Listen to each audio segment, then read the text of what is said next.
There, you fucking sick freak. You found it? You fucking Dave, do you want to watch? psycho. Do you want to watch a Cabbage Patch Kid do first? It's not a Cabbage Patch Kid. It's a giant hill with multi-heads that gives birth.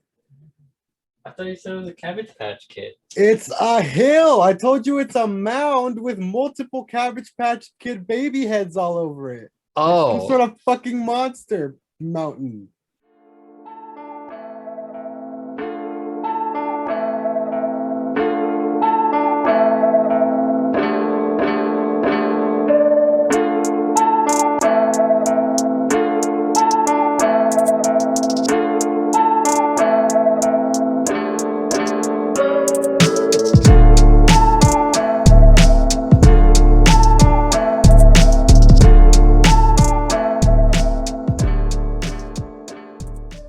What's up, everybody? Welcome back to Knife Life Media and welcome back to PodBoyz Micro. Joined as always by my co-host and best friend. Eric, what's up, dude? What's up, Eric? How you doing? I'm chilling. Rick Cactus.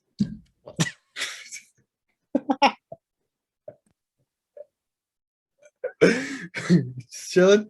We're here to talk about some bullshit. And Rick Cactus. Bringing you some gaming news here. And Sony's up to some Soniness. You know, they a lot of negativity surrounding Sony's business practices and what goes on behind the scenes over there recently, man. And I guess this time, a indie developer that's, I believe, he's Lane Gardner, who is the head of an indie publisher / developer. He went on an angry tirade about company. What does he say? Platform X. He doesn't name them by name, but he says, Isn't Ian? He said, I think it's Lane. I think. Is that a lowercase L or so. I-A-I-N? Or EA or EA? Because that wouldn't Ian? be Ian. That wouldn't would be it be is it one of those weird names that's like spelled dumb but like pronounced Ian? I don't know. I'm gonna go with Lane. Okay. Ian. He starts off. He starts off, okay, I am mad enough to burn some bridges. Because honestly, what's the point of a bridge that I'm not allowed to cross? So here's a thread about Platform X. I will not be defining Platform X, but it's the operator of a very successful console and does not have Game Pass. So clearly talking about Sony here. He goes on to say, Platform X gives developers no ability to manage their games. In order to get promotion, you must jump through hoops, beg and plead for any level of promotion, and a blog is not as good as they think it is. If Platform X doesn't like your game, no fanfare, no feature, no love. There is nothing you can do to fix this. Wish lists have no effect, so all your personal marketing means nothing to Platform X. All that matters is their evaluation. How is this evaluation done? I don't know. They don't share that, nor will they share the value they ascribe to my game. So before you launch, you need to, 1, develop the game for Platform X. 2, get through their incredibly difficult lot check spread over 3 generations of backend software. 3, submit a Platform X specific trailer. 4, write a Platform X blog, which 5, submit multiple forms for social media. Oh, and for 3 and 4, you need to go through an account manager. When asked how to get an account manager, we were told, I'm not sure. They are assigned by resources. As we now know, there's no way to know what resource level you have been assigned. By the way, you cannot even do a launch discount without their approval, and it is very limited. That's right, you can't do the thing that every other platform does, meaning the Platform X owners will always get the worst deal. Oh, but don't worry, there's a way to guarantee you get featured. All you need to do is spend a very reasonable minimum of 25,000 US dollars to get featuring. Oh, and this wasn't in the article we saw. Apart from the 25K, and then 30% of your subsequent earnings on the game. From the sales on the store, right? Is that what's saving? Mm-hmm. That's ridiculous. Bargain, he says. Now, when your game is on the platform, likely without any support from Platform X, you may think, no problem. I can sync up discounts on Platform X with Steam and others. Wrong. Discounts are invite only, and invites are also very limited. It's been literal years since we could put a title of ours on discount, and I spoke to some other very popular devs today, and they had the same experience. So even if your game does well at launch and thrives on other platforms, you may still never be invited. Why? Who knows? In conclusion, Platform X is super successful and awesome hardware, but their backend process is straight out of the early 2000s. I have no idea how to succeed on this platform, and they won't tell me. Even if I do succeed, they may screw me anyway. So for any gamers who may have wandered in here, next time you're unhappy about your game never being discounted on Platform X or a game you want not launching on Platform X, please go and complain to Platform X. Damn. So that by the way, yes. Before we continue, you can look up this man's pronunciation of his name. I can't confirm it is an I, not an L. Oh, you can confirm? Yes. So it's Ian? I think it's Ian. I think it's pronounced Ian. Ian? We're so sorry, Mr. Ian Garner. I'm sorry. But the point is, this kind of blew the whole like roof off of the joint for the remainder of the day after this came out earlier today, because this is some pretty fucked up shit.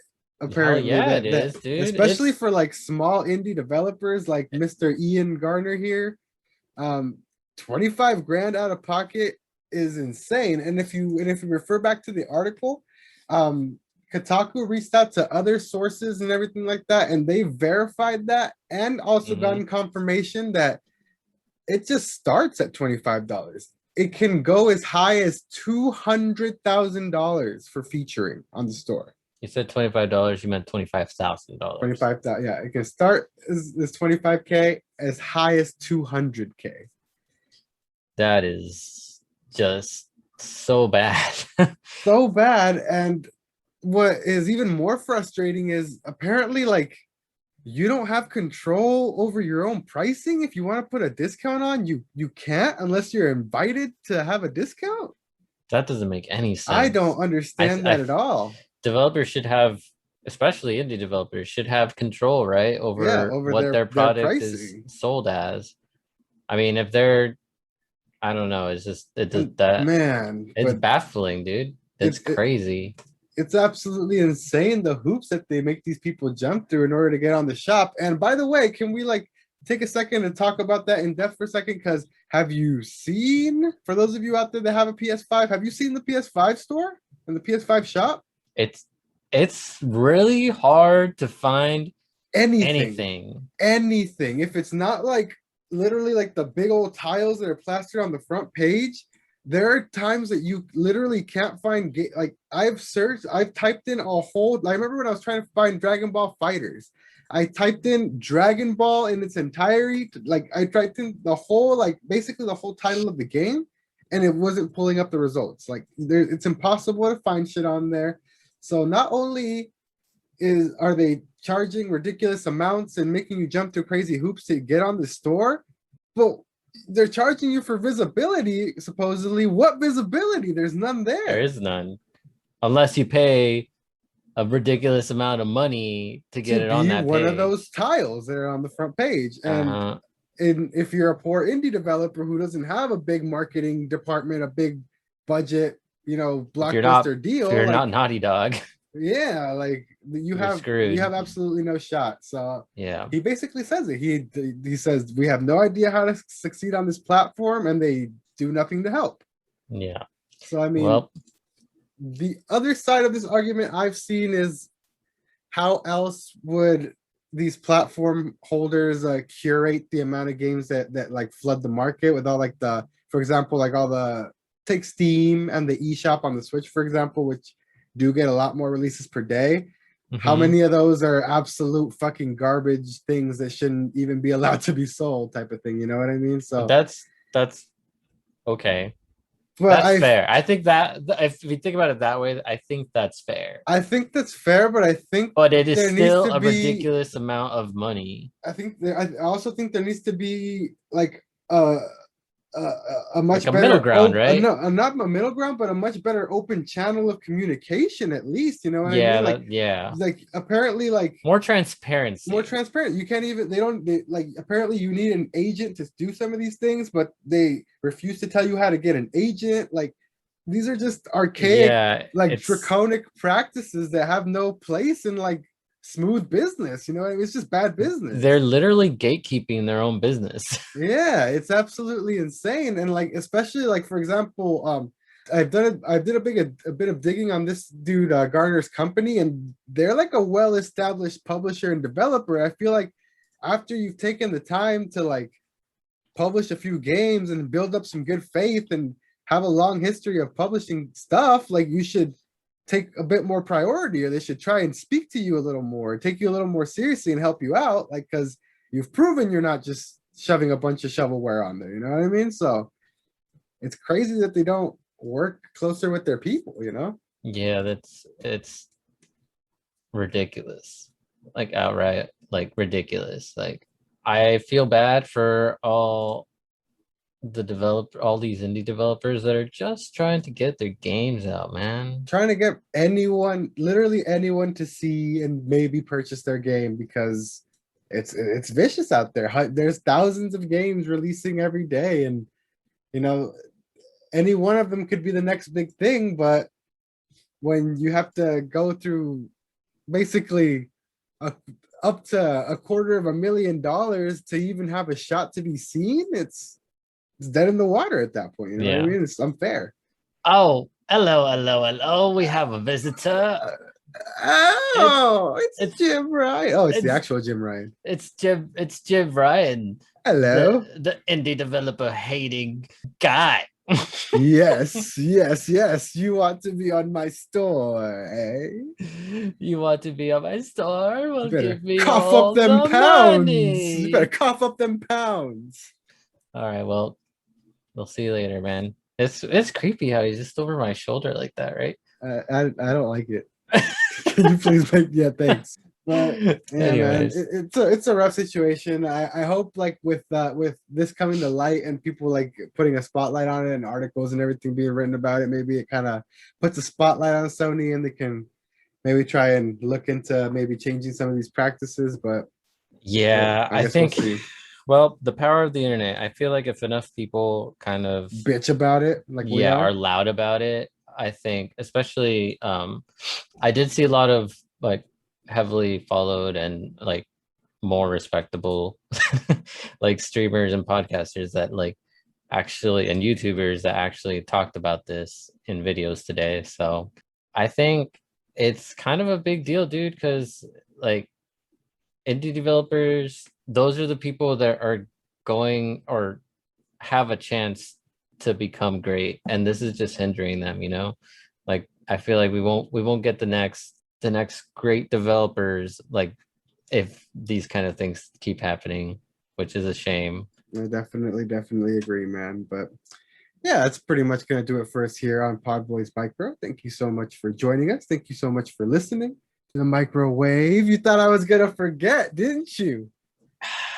I was gonna forget. We're gonna get past this, but hey y'all, thank y'all so much for the support. The channel's been popping recently. We're at 96 subs, 4 away from that big 100.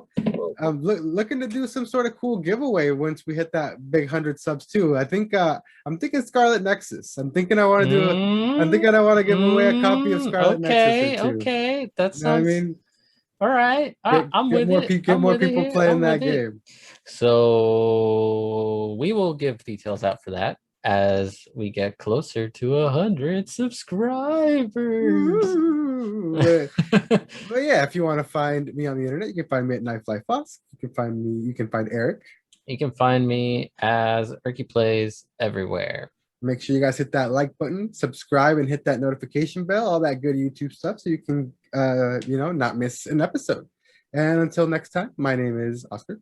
And I'm Eric. And this has been PodBoyz Micro. We'll see y'all next time. Later. Dogecoin to the moon.